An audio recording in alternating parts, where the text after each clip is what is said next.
how have you come to think about the concept of productivity and its constituent parts? Have you got any tools, any strategies, tactics that you use to kind of drop yourself into a productive state and stay there?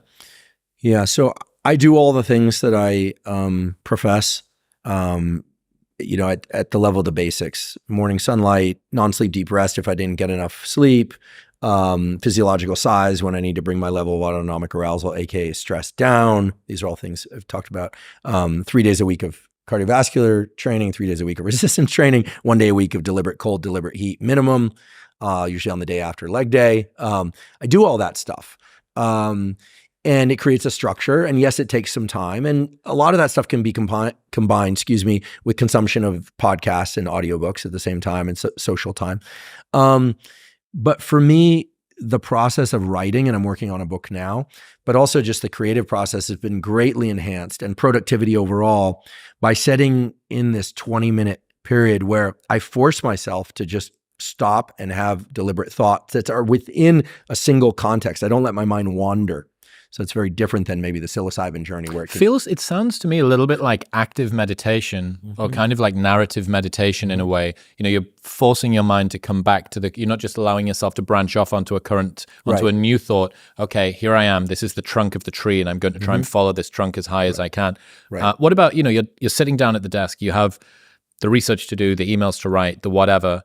What have you got tactically in terms of a priming or a structure for that specific situation?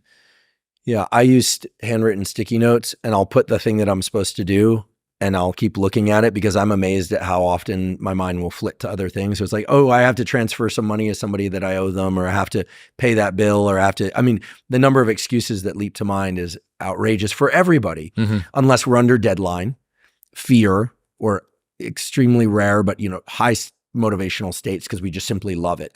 So I give myself 5 minutes or so to break into the work, or 5 to 10 minutes. I don't expect full focus in that first 5 to 10 minutes. But here's what I tell myself, because I know from 30 plus years of experience, the feeling that I'm going to get after I complete something, having really had to push against the grain to force my attention back to that thing, the feeling of having accomplished even a 1 hour bout of work is so incredibly rewarding for me. And the feeling of having done basically nothing is such an incredible sense of disappointment and lack of life, such a vitality drain for me. I'm not as hard on myself as I gather some people out there are. Like David Goggins talks about his self-talk and how he can be very hard on himself at times. But mine isn't like that. But I know how great it's going to feel when I get to the... So you're projecting forward the reward that you're going to feel and trying to bring that into the now. That's very smart. I've got written on I've got two fridge whiteboards. The other is, what would you tomorrow want you today to do? Right. And that to me is it's like a panacea for avoiding bad decisions. Because you live with the story that you tell yourself about the decision for way longer than the enjoyment or lack of the decision. There is a cookie on the table. I promised myself I wouldn't eat it, and I make a decision about whether or not I eat the cookie. There is either enjoyment or reward, enjoyment in eating it, or reward of satisfaction of discipline for not eating it. That happens now. But what's really important is the story that I tell myself tomorrow about being the sort of person that is a cookie eater or is not a cookie eater. And I think that framing that we place around the present moment largely determines our experience of it. And I find myself trying to live for future Chris more. And the more that I do that, the better that my life seems to get. There are very few situations in which I make a decision today that I tomorrow would have wanted me to, that turn out to be the wrong decision. And that projecting forward, how am I going to feel in future? This is difficult now. Rick Hansen, neurons that fire together, wire together. Like, can you sit with some of the satisfaction after you've done something that's good? Can you maybe even bring that forward a little bit? Give yourself a little, oh yeah, that's how it's going to do. One other thing that I've just been so fascinated by recently You have been a big proponent, and I think have really helped people in getting sunlight in the eyes early on. Let's get ourselves outside. Walk. I think you taught me about the lateral eye movement can downregulate the amygdala response. All stuff that I'd found on my own just through doing a morning walk. And then again, like with the alcohol thing, gets legitimated through the science. You know, it's something that I did, found it myself. And then I'm like, this wasn't just bro science or some weird quirk of my physiology. This was actually something that can be shown up in the literature too. Rian Doris from the Flow Research Collective has the Flow morning routine. Have you seen this from him? I haven't, but I know Rian. Rian's an absolute monster. His morning routine, developed with Stephen Kotler to get yourself into flow specifically for deep work and writing, is to begin working within 90 seconds of waking. Because the state of flow and the state of sleep are not far away from each other in terms of brain frequency, delta and theta. Yeah, they're sort of liminal state. Yeah, I haven't seen that yet, but I'll check it out. I am a big believer in the moment you wake up, if you were dreaming, keep your eyes closed and keep your body completely still. Also, similarly, if you wake up from a nightmare and you want to forget about that nightmare, you need to move your body.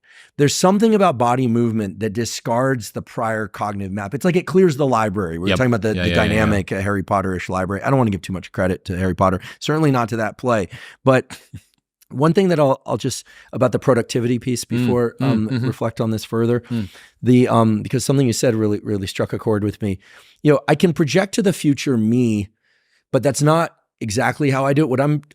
I just know, because I'm so familiar with it, the feeling that I get having actually accomplished some small percentage to large percentage of what I was set out to do feels so unbelievably rewarding to me. And I know that it also enhances the social interactions I'll have. It's like a feeling of self-satisfaction that transcends to an ability to show up with more clarity of mind. One of the problems for me in terms of productivity is I'm very strongly affiliative. I'm very fortunate to have a lot of close friends. So if I get a text message from someone, I feel compelled to write them back, not out of responsibility, because if it's someone I'm close with, I love that person. Like, I love my family, but I love my friends. I love my coworkers, colleagues at the podcast. I mean, it extends, and this has to do with my upbringing, the fact that my non-biological family became my family before I sort of reconnected with my actual family in a really deep way. But the one exception being my sister and I were tight the whole time. But for me, a text coming isn't a distraction. Like, that's the good stuff in life. That's one of the reasons I'm there. So I have this practice sometimes of imagining that my crew, right, as the kids say, I'm pretty crewed up these days, which is great because it wasn't always the case. They want me to like forage off to where I need to go and collect the gems and come up with the ideas that are going to be the next post, the next podcast, the next scientific study. They want that. I tell myself they want that for me. Like, they're cheering me on because I know I'm cheering them on. Some are musicians, some do other things.